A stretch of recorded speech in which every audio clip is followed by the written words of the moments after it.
I mean, we're talking, there are more people in the state of California than all of Canada. Well, there you go. See? There you go. Enough said.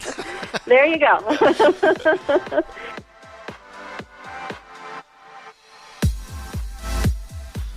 Recording from my dining room in beautiful Marietta, Georgia, you are listening to the Think Inclusive Podcast 002. I am your host, Tim Villegas. Today I will be speaking with Nicole Eredics, co-host of the Inclusive Class podcast on Blog Talk Radio. Nicole spent many years as a classroom teacher in British Columbia, Canada, in a fully inclusive educational system, before moving to the U.S. a few years ago. Nicole and I discussed the differences between the Canadian and U.S. educational systems and their approaches to inclusion. We also talk about the most important ally for inclusion that a classroom teacher can have. All of this and more on the Think Inclusive podcast. Thanks for listening.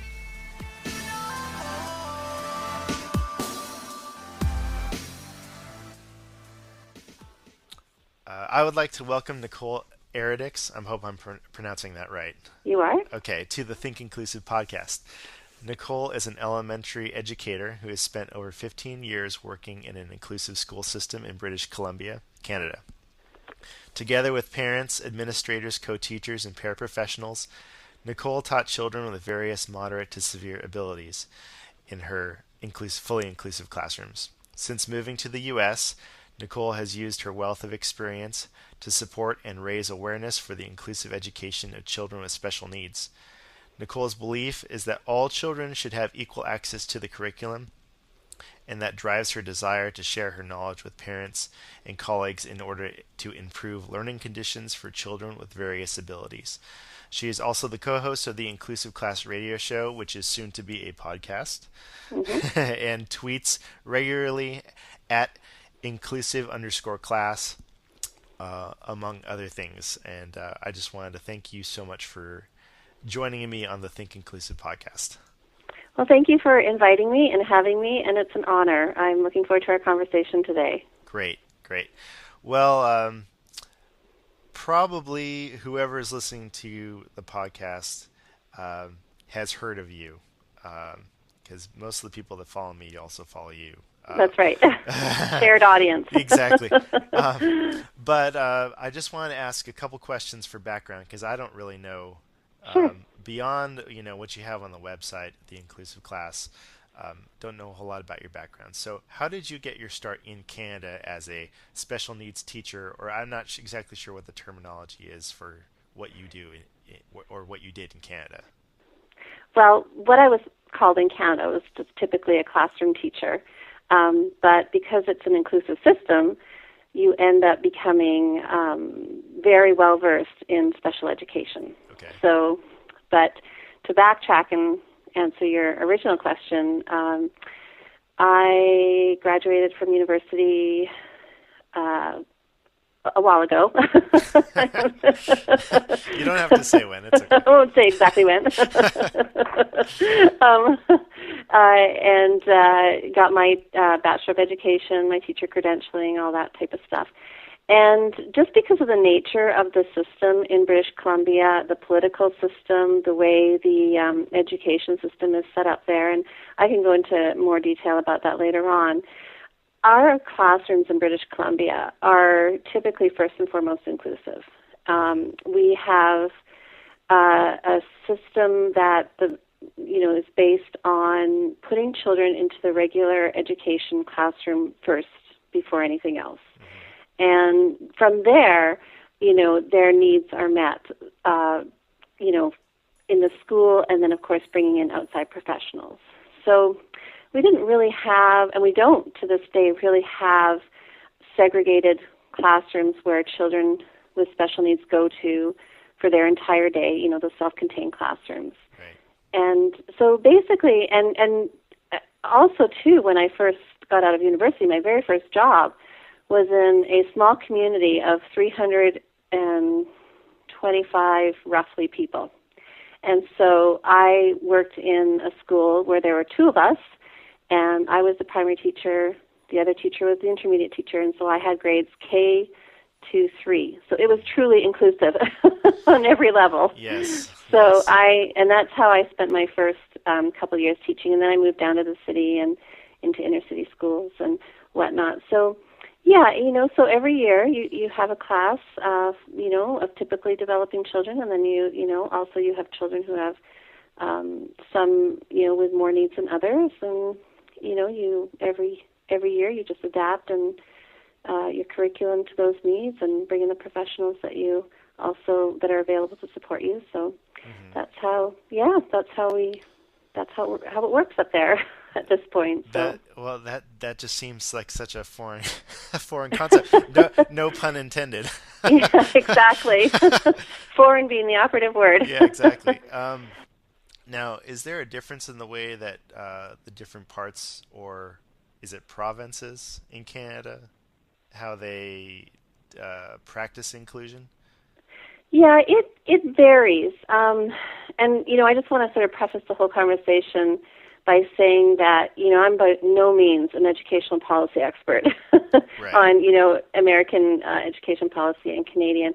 I've had an opportunity to talk to a lot of professionals over the last year, doing my show and reading and getting an understanding of what happens here in the United States and what happens in Canada. Even I had to sort of learn, what is happening in other areas of Canada. And so basically it stems from the way the education policy is set. And here in the United States, your federal government sets out a mandate for every state.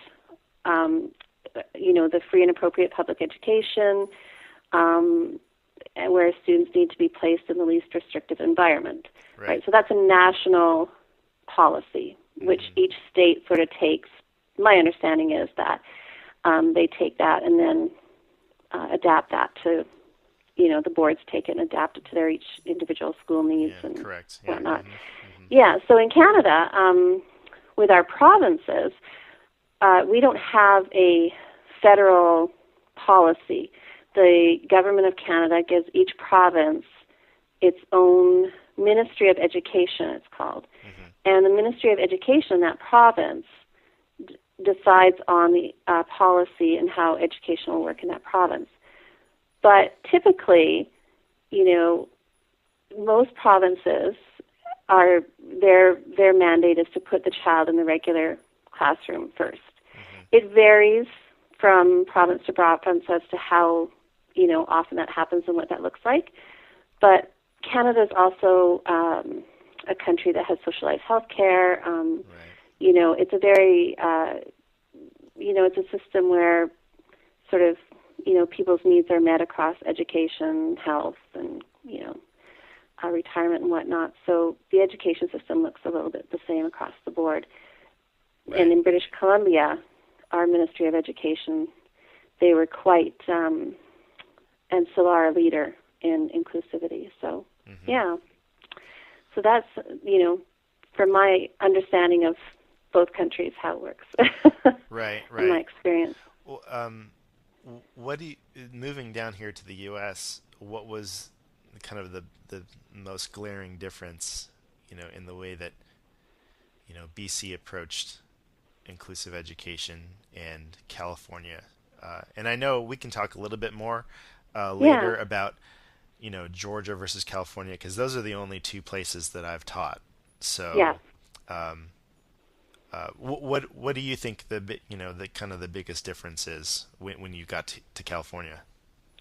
Well, it took me a while to figure all of that out because everything was just so new and so different, and and the only sort of differences that I could note and that I could see right away were in my children's schools. One was in elementary school, another one was in middle school at the time, and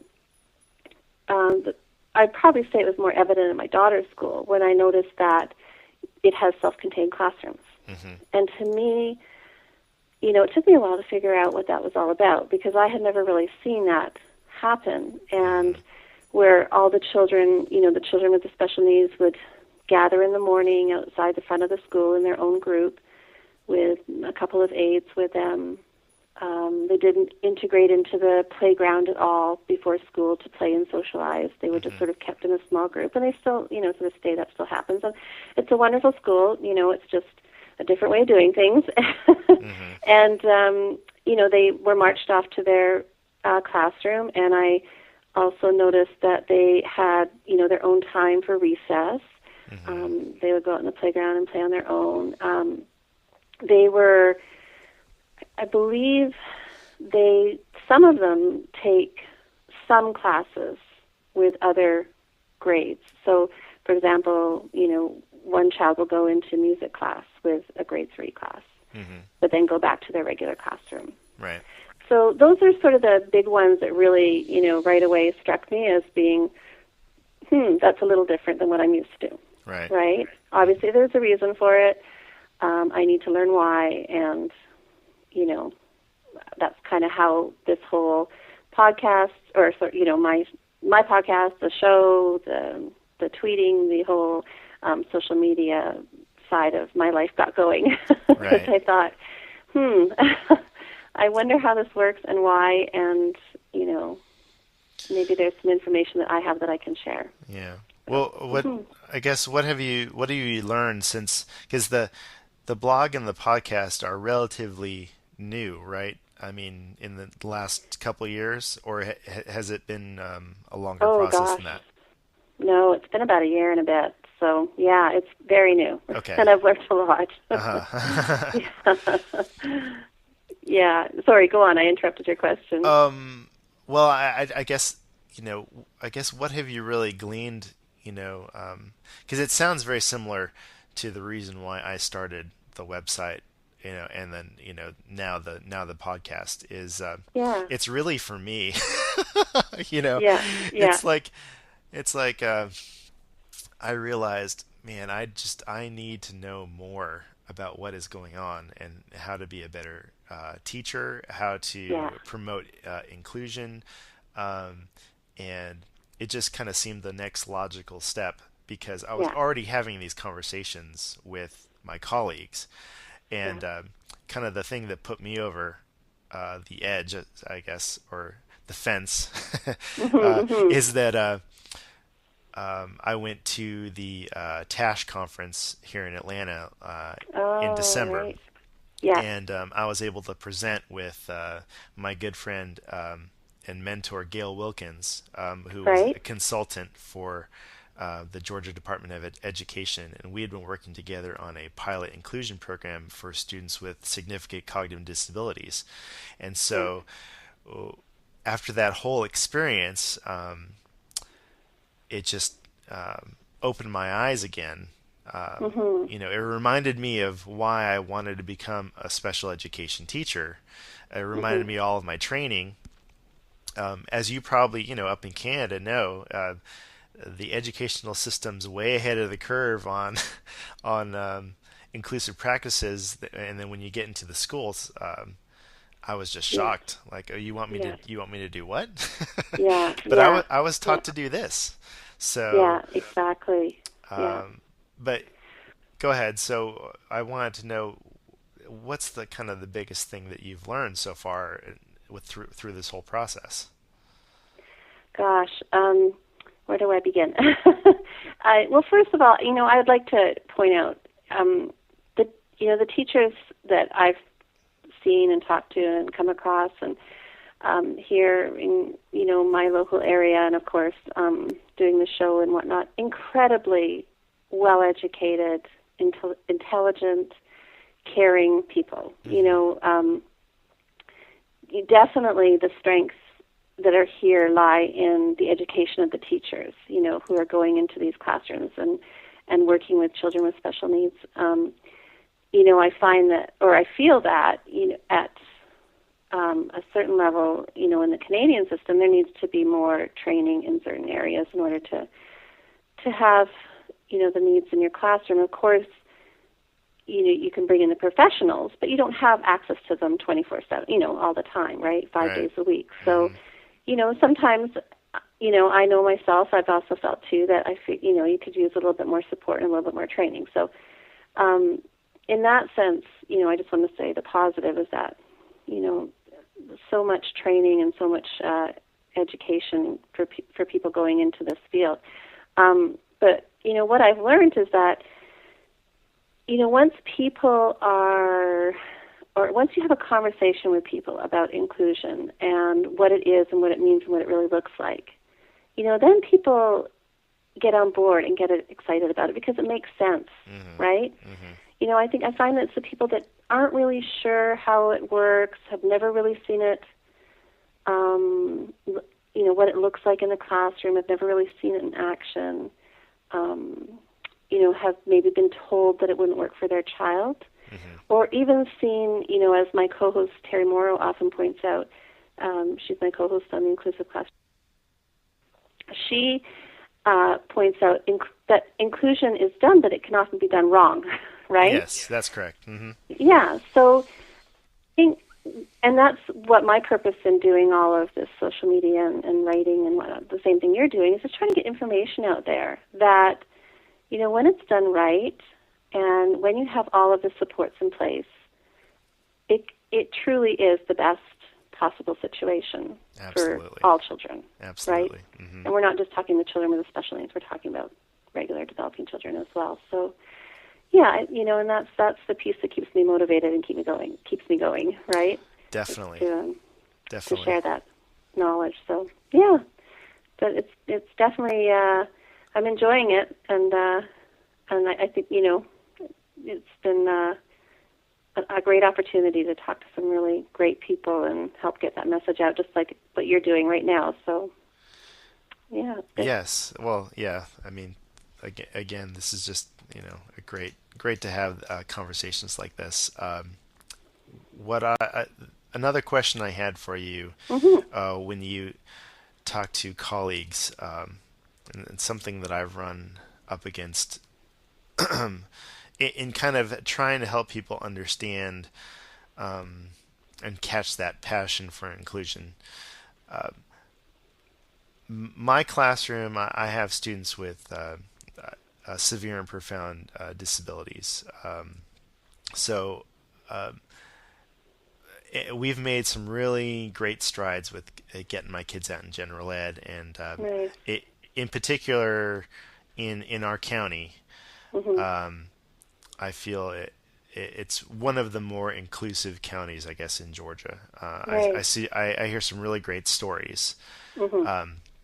And particularly our school, I love our school. Our administration is very supportive, and they've been kind of on this journey with me as well.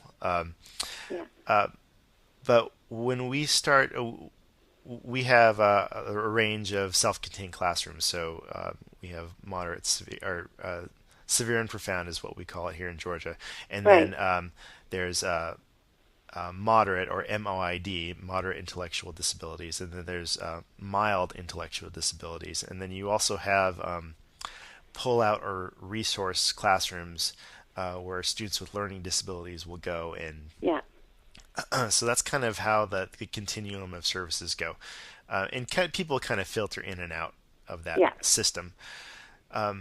So when I kind of present, well, my kids going to general ed, they're a little bit hesitant, but they get it. They're like, okay, yeah, your students, they're on alternate assessment. We can align activities to go with your assessment, and we can do some co-teaching. I totally understand that. But once I start talking about taking some of the kids with learning disabilities, or the ones that are placed in the mild intellectual disabilities self-contained classrooms, and once we start talking about that, there's some hesitation because of the desire to catch kids up to grade level, because of test scores, and they can't really see how they feel like this student would fall behind in a general education classroom. So then, what is your feeling on Is there a place for resource or pull-out classrooms in the grand scheme of inclusion? What's your feeling about that? Well, I think that definitely there is a place for that, and that describes to a certain extent the inclusive schools that I worked in. That there was a room, a learning assistance room that some kids went out to and had remediation or extra support with. Even in our system, gifted and talented kids fall under the special needs umbrella, and they are also served by getting that extra challenge that they need and whatnot. So they benefited from that. But back to the whole, bringing the kids up, having them pass the test. It's all about test scores. I read an interesting article about that the other day, and that really sort of shed some light on the differences between our systems, which I hadn't mentioned earlier, and you just reminded me of, is that, of course, here there's a very, a very strict sort of drive towards benchmarks, getting scores, getting numbers, right? The skills are being assessed, right. State tests. And it's really hard to have an inclusive program within that framework because an inclusive program requires flexibility. It requires differentiated learning. It requires the ability to have children with different levels in one class, and they're working towards their potential. Of course, you have a curriculum that you are working with, and guidelines and milestones that the kids should be meeting. But that's another significant difference between the two countries in that respect, is that, or at least I would say British Columbia, is that we don't have those strict state standards that are in place. So classroom teachers have more flexibility with their curriculum. So it's really hard, and I understand that what you're saying, because it makes complete sense to have a child in your room and you're worried about what score they're going to get on their tests, or are they going to get left behind, or how am I going to account for them, Right. And yet they need all of this extra time and assistance. It's hard to have that. And I don't know how it is in Canada with teacher evaluations, but I don't know if you're aware of this, but Georgia applied for the waiver for No Child Left Behind. Right. And so because of that whole waiver system, Georgia is now accountable to the federal government on new guidelines on how to assess and evaluate teachers. And some of that is going to be aligned to test scores. Now, I don't think exactly know how that's going to happen. There's a lot of theories and a lot of hand-wringing about that right now, but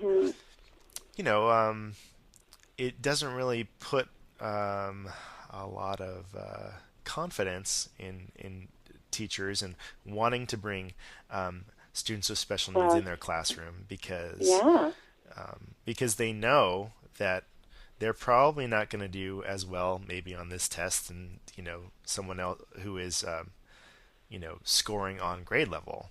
Right. And so it's a challenge because that, like what you said, is the high stakes testing is what drives a lot of our policy at this point. And especially if that's tied to teacher evaluation, then of course you're going to get a lot of kickback from that, and reluctance to take on a child that might require some extra attention and may not drive the scores up in that particular group of kids. So wow, that's a challenge. I don't know, I guess it really, I get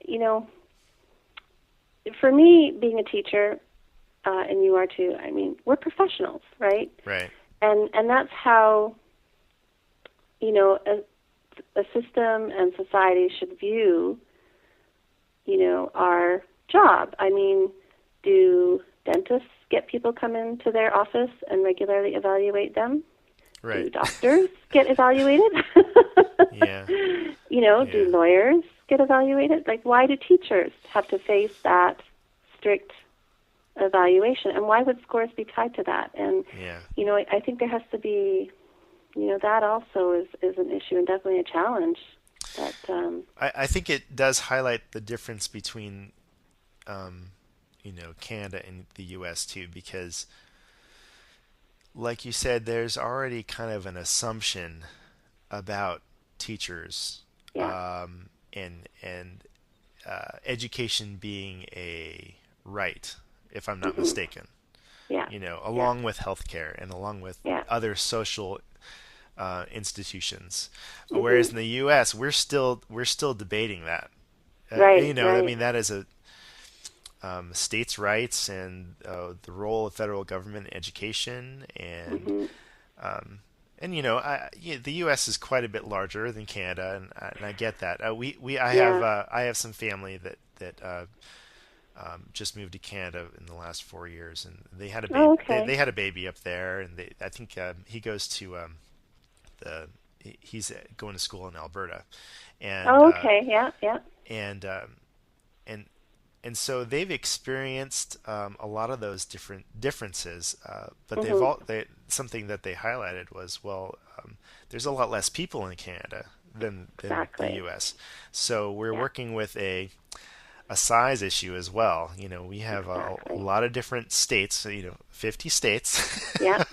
and Yeah. they all are, they have their own kind of thing going on, Yeah. their own, I guess, rights that they want to uphold. Yeah. So it's just it's just a Well, it's a different way numbers of game. looking. Yeah, yeah, exactly. Yeah. I mean, we're talking, there are more people in the state of California than all of Canada. Oh, there you go. See? There you go. Enough said. There you go. They're advocating for children to, have access to, an education that's worthy and will challenge them and allow them to be, with their peers and, just be included, period. It's a civil right issue is what it is. Right. And if there are people out there that are continuing to spread that message and talk about it, then, it really, it's a movement and we just need to keep talking about it and having these conversations. But yeah, there is an uphill struggle with the numbers here. Right, right. It's going to take more of us to do more talking. Yeah, yeah. Well, and also, not, I mean, it's the talking and the promoting is good, and I think what people need to see is examples of really successful inclusion. That's right. Um, and that's hopefully, what I want to do. I know that Hmm. you said that you're not quite in the classroom right now. No, unfortunately, I'm not right now, which is why I have time to do all of the tweeting and the the article writing and the shows. No, we're down here for my husband's work. Okay. So, in order for me to work legally, I need to go about it in a legal manner, which takes several years. So, I am using my time to do all of this and share my knowledge and until I can, get back into the classroom and get back into that world because I sure miss it. Yeah, It yeah. Well, definitely, I know that when you're yeah, whoever's gonna get you is, gonna be uh, so excited.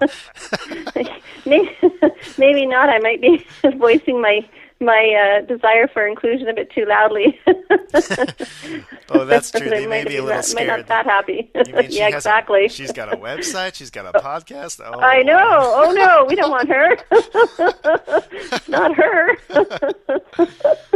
So who knows? We'll see what happens down the road. But I sure miss it because, as you know, once you're a teacher, you're always a teacher, and it's part of you, and it defines who you are as a person in so many Yeah, respects. So yeah.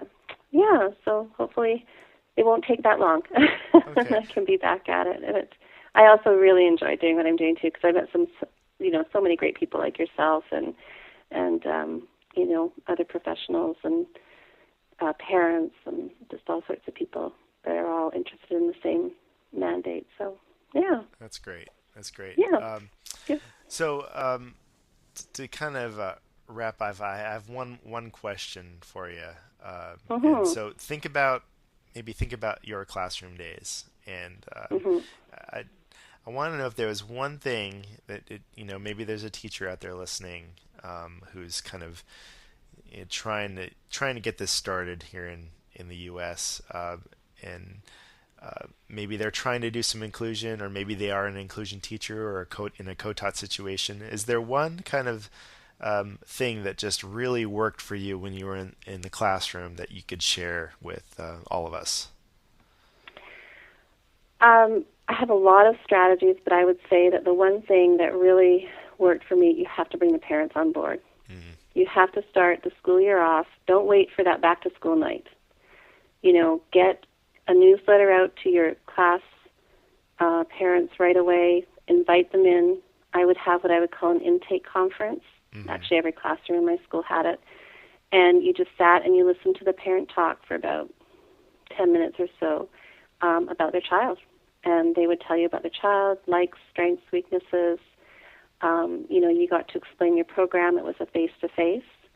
And then right off the bat, they feel as though, they're your partner in the child's education. Mm. And parents have a lot of, as you know, have a lot of influence in the school and in your classroom. And if you can get them on board and behind you with inclusion, and they can support you in so many ways, and be there to help you as you differentiate your lessons, be there to support you on a field trip, or be there to help you create materials for the various children in your class.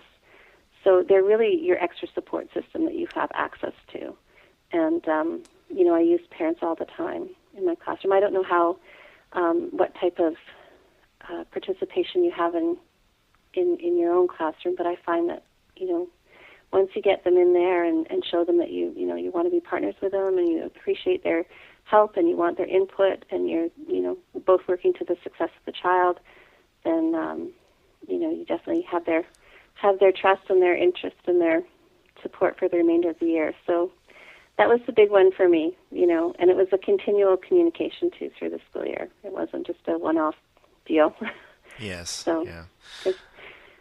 There's no doubt about it. Inclusion, it takes a lot of energy and a lot of time, and but it's worth it. And the more support that you can have, the better. So that's would be my advice. Absolutely wonderful suggestion. Thank you so much.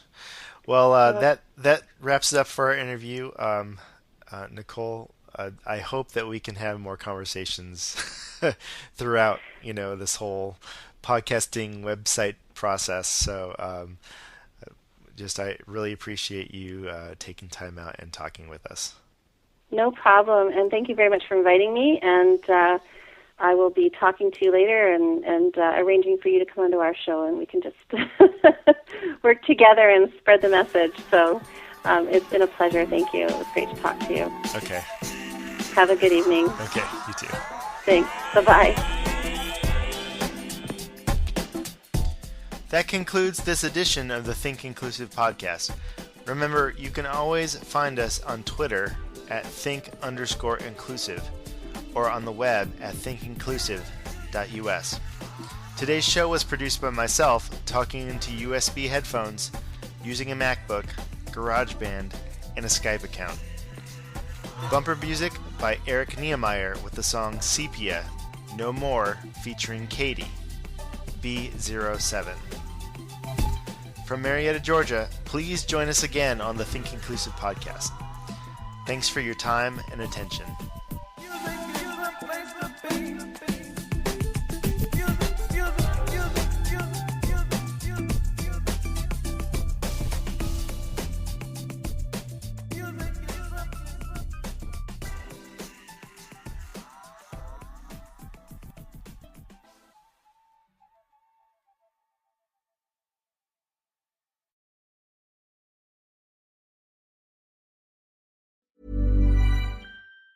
As fall fills up with activities and obligations, even a small time saver can feel like a big help. Grammarly is an all-in-one writing tool that makes clear, concise communication easier than ever, so you can finish your work earlier and head off to family dinners, social events, and fall weddings. Grammarly is free to download and works where you do, so every project gets finished quicker.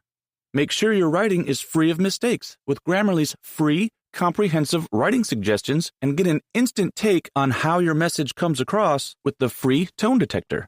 Let Grammarly Premium's sentence clarity rewrites help you find the perfect words on the first try. You'll be confident writing client emails, deadline-driven reports, and presentations without staying late at the office. Get more time back in your day by writing with Grammarly. Go to Grammarly.com/podcasts to sign up for a free account. Then get 20% off when you're ready to upgrade to Grammarly Premium. That's Grammarly.com/podcasts.